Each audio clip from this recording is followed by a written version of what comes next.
उम्र पाना एक पहलू है और उस उम्र को जीना दूसरा पहलू है। उम्र बढ़ रही होती है पर जिंदगी घट रही होती है। उम्र तब तक बढ़ती रहेगी जब तक जीवन की डोर है, किंतु उस उम्र को जीना अपनी समझ, अपनी दृष्टि और अपने विवेक पर निर्भर करता है। जब तक जीवन समझ पूर्वक नहीं जिएंगे तब तक यही कहा जाएगा कि 100 वर्ष की उम्र तो पाई, परंतु 100 वर्ष का जीवन भी जिया, यह कहना मुश्किल है। आजकल लर्निंग और अर्निंग के पीछे हम भागते हैं पर लिविंग भूल गए हैं। मूल बात उम्र नहीं है, मायने रखता है जीवन का जीना।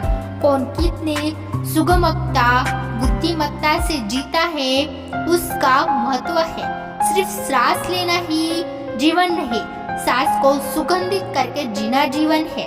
जीवन जीने के लिए भोजन जरूरी है, भोजन से भी ज्यादा पानी जरूरी है, पानी से भी ज्यादा वायु जरूरी है और वायु से भी ज्यादा जरूरी है जितनी आयु मिली है उसे जीवनता पूर्वक जीना। मगर मरने के लिए कुछ भी जरूरी नहीं है, मरने के लिए अधिक परिश्रम नहीं करना पड़ता। आजकल के आपाधापी भरे जीवन में कभी भी दिमाग की नस फटने के, दिल की धड़कन रुकने से मात्र आदमी की मृत्यु हो जाती है, लेकिन वास्तविक रूप से उसकी मृत्यु तो तभी हो जाती है जिस दिन उसके अंदर से जीने का उत्साह, ललक और उम्मीद मर जाती है। जो सीखना छोड़ देता है वह बूढ़ा है, चाहे 20 का हो या 80 का। जो सीखता रहता है वह जवान रहता है। जिंदगी की सबसे बड़ी चीज है अपने दिमाग को जवान रखना। कोई उम्र का बढ़ना नहीं रोक सकता, पर अपनी उत्पादकता बढ़ाते हुए उम्र दराज होना कुछ और ही है।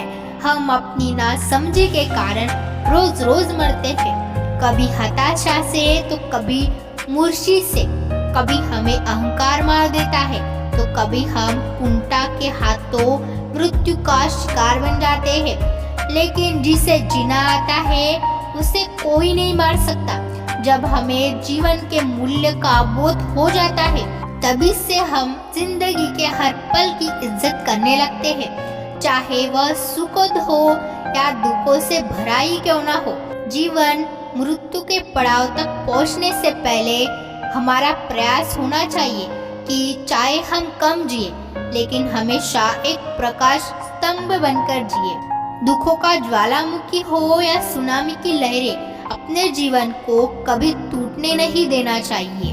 हम सभी को इस दुनिया से विदा होना ही है। अगर इसी वास्तविकता को निरंतर अपने स्थाने रखें तब शायद जीवन का असली सुख भोग ले।